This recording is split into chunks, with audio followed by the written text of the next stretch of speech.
బాన్స్వాడ గ్రామీణ మండలం Borlam social welfare residential స్కూల్లో 8వ తరగతి విద్యార్థిని సంగీత నిన్న ప్రమాదవశాత్తు ఆటో నుండి పడి ప్రాణాలు కోల్పోయిన దుర్ఘటన పట్ల సంతాపాన్ని తెలియజేసిన తెలంగాణ రాష్ట్ర ప్రభుత్వ వ్యవసాయ సలహాదారులు, బాన్స్వాడ నియోజకవర్గ శాసనసభ్యులు పోచారం శ్రీనివాస్ రెడ్డి, రాష్ట్ర ఆర్గోస్ చైర్మన్ శ్రీకాసుల బాలరాజు, బాన్స్వాడ సబ్ కలెక్టర్ కిరణ్మయ్, అధికారులు.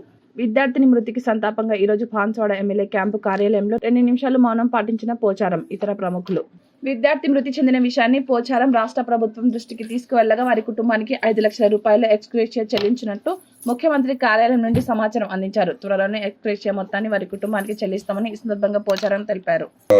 టీచర్స్ కాల్ ఉన్నప్పుడు సమాచారం వస్తే నేను బాలరాజు గారు పోయి సబ్ కలెక్టర్ గారు, సిఐ గారు అందరూ కలిసి అక్కడికి వెళ్ళి డెడ్ బాడీ ఎట్లా జరిగింది తెలుసుకొని వచ్చాం. ఆమెది మద్నూరు మండలం కొడుచెర గ్రామం, సంగీత అనే అమ్మాయి, 8వ తరగతి, దళిత బిడ్డ. ఆ సంఘటన దురదృష్టకరం కాబట్టి ఈరోజు మిగతా విషయాలు మాట్లాడే కంటే ముందు బాలరాజు గారు అక్కడే ఉన్నారు. వాళ్ళ కుటుంబ సభ్యులతోని ఇంతకు అందరం కలిసి మనం వాళ్ళ వదిలిపెట్టేస్తే బాగుంటుందని బాలరాజు గారు మన ఇంటికానే ఉంచి వచ్చినాం. వాళ్ళతో మాట్లాడుతున్నాడు. అప్పుడే కూడా హైదరాబాదు సీఎంఓ ఆఫీస్కి మాట్లాడాను. అక్కడ ఉన్నటువంటి ఓఏజీ గారితో కూడా మాట్లాడాం. మనం చనిపోయిన బిడ్డను తీసుకురాలేం కానీ ఏదైనా ఎక్స్రేస్ ఇస్తే బాగుంటుంది పేదవారని చెప్పి అడిగాం. వాళ్ళు బాధతో స్కూల్ దగ్గరికి పోయి నిరసన వ్యక్తపరిచారు. వారు వెంబడి సర్పంచ్ గారు కూడా వచ్చారు, మండల పెద్దలు కూడా వచ్చారు. బాలరాజు గారు మాట్లాడుతున్నారు అక్కడ.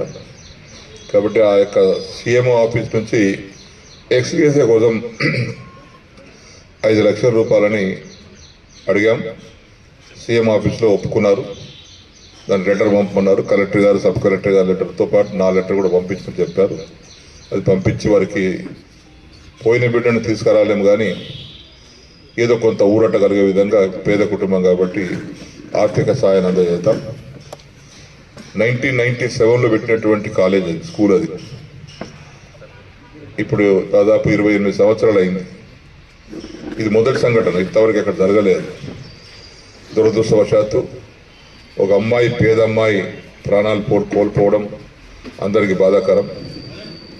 8వ తరగతి ఉన్నటువంటి చదువుతున్న అమ్మాయి, రాబోయే భవిష్యత్తు ఉండేటువంటి అమ్మాయికి ఈరోజు ఆ విధంగా జరగడం బాధాకరమని మనవి చేసుకుంటూ, మనం ఇతర విషయాలు మాట్లాడే కంటే ముందు మన ఊళ్ళో జరిగింది కాబట్టి, మన స్కూల్లో, మన ప్రాంత స్కూల్లో జరిగింది కాబట్టి వారి నివాసం ఏదైనా, ప్రాంతం ఏదైనా, కులం ఏదైనా, మతం ఏదైనా మన సానుభూతి వ్యక్తపరచాల్సిన అవసరం ఉంది. ఆమె మరణం పట్ల తీవ్రమైనటువంటి సంతాపాన్ని మనం వ్యక్తపరుస్తూ వారి కుటుంబ సభ్యులకు ప్రగాఢ సానుభూతిని తెలియపరుచుకుంటూ చనిపోయిన బిడ్డకు ఆత్మశాంతి కలగాలని ప్రార్థిస్తూ 2 నిమిషాలు మౌనం పాటిస్తాం.